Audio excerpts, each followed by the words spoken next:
Olha uma coisa louca, né, sobre essa história toda de como que quem que quem que determina o quê, né, no mundo num país como o Brasil.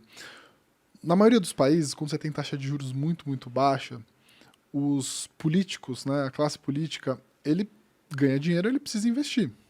E na cesta de investimentos do político médio do resto do mundo, com taxa de juros muito baixa tem um monte de coisa. Tem título público, mas tem ações, tem fundos imobiliários, tem tudo. Vocês devem lembrar que quando saem lá a carteira de investimento dos políticos, vira muita piada, porque geralmente todo mundo tem poupança, tem CDB e tudo mais. Ou seja, o político não sente no bolso, na média, o que acontece. Ele não tem bolsa. Ele não tem bolsa, ele não tem pré-fixado, ele não tem indexado à inflação e tal. Por quê? Assim, ele tem uma estabilidade de cargo muito grande, ele tem uma sobra de caixa muito grande, ele investe em CDB, Banco do Brasil e tudo mais. O que acontece quando você tem um país mais estável e uma taxa de juros muito mais baixa? Naturalmente, os políticos sentem no bolso quando dá uma azedada no mercado. Então, assim, o cara vê nas aplicações financeiras dele que o negócio tá ferrando para ele também. Então, assim, se a bolsa despenca, o dólar sobe, o prefixado abre, o indexado à inflação ferra e tal, vai no bolso dele. Né? Então, assim, a gente também perdeu a oportunidade agora. Imagina se a gente tivesse tido assim, taxa de juros um pouco mais baixa durante mais tempo. Imagina a gente ter toda a classe política investidora sofrendo no bolso deles a precificação ao mercado que está todo mundo aqui sentindo. Então, né? a nossa solução é dar... Ações. Ações. Para os políticos. Vamos pagar o salário deles em ações. Mas não seria ruim, não seria ruim. Imagina se o salário se assim, a previdência do político lá na frente fosse uma cesta de componentes. De ações. Assim, inflação, vamos lá, inflação. Olha, a sua previdência vai ser essa. Se a inflação for gigante, vai ser metade disso. Então, assim, skin the game cara, total pro skin cara, né? in the game pra caramba. Mas não é. Então, assim, não tem accountability. Né? No Brasil não tem accountability. O cara tá lá pra se reeleger, pra ganhar mais, entendeu? Então, assim, recorrentemente você vê na cesta do portfólio dos grandes políticos o quê? Imóvel, CDB a Dilma tem poupança, assim, ele não tá preocupado. Seria bom se a Dilma tivesse outras coisas, né? Ou outros políticos também. Então esse é um negócio Eles louco. têm ouro, Não, dólar, né? isso Eles têm atrapalha. Essas coisas eles Os têm. caras que têm eu sei. offshore. É. Mas, sobre esse teu comentário, tem até um ponto interessante. O Nubank vai fazer o IPO agora e quer dar lá BDRs para um monte de correntistas. Então tem um potencial para levar a bolsa de 4 milhões de investidores para, sei lá, 10, 15 milhões. Eu não sei quanto que eles vão dar de BDR. Mas aí eu comecei a imaginar as implicações disso. Uma coisa é você colocar o cara para investir na bolsa quando os juros estão baixos e a expectativa é de manutenção de juros baixos por mais tempo. Outra coisa é você levar o cara para a bolsa quando os juros estão subindo e a gente olha para a bolsa e fala, caramba, esse ciclo não parou ainda, acho que vai ter mais quedas. Então o que vai acontecer? 10 milhões de pessoas recebendo um BDR, sendo obrigados a declarar imposto de renda no ano que vem, sem nem saber como é que faz isso, né? E que no final vão olhar para a bolsa e vão falar, cara...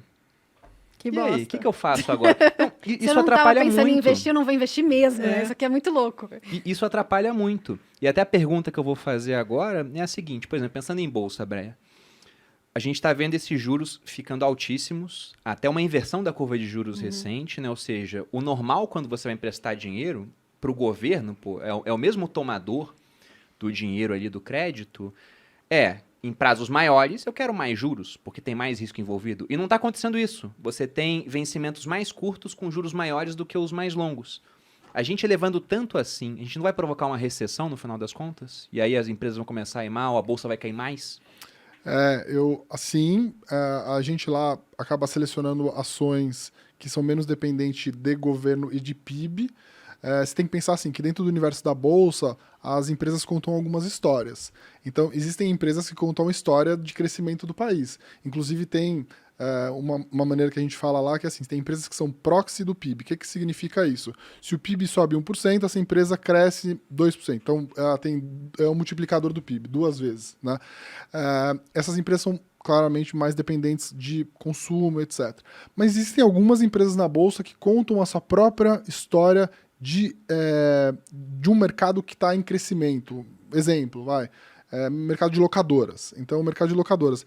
Você está passando por uma transformação secular. As pessoas estão mudando o perfil de consumo, indo mais para uma história de aluguel de carro do que compra de carro. Então, e aí eu estou dando um exemplo muito específico, mas existem esses exemplos em vários outros setores, né? Principalmente. Exportadoras. Então, o que a gente está olhando lá sempre é isso. Então, assim, você não pode comprar bolsa brasileira achando que você está comprando um multiplicador do PIB. Aliás, o PIB não cresce há 10 anos no Brasil. Se a gente tivesse mais agora do que antes.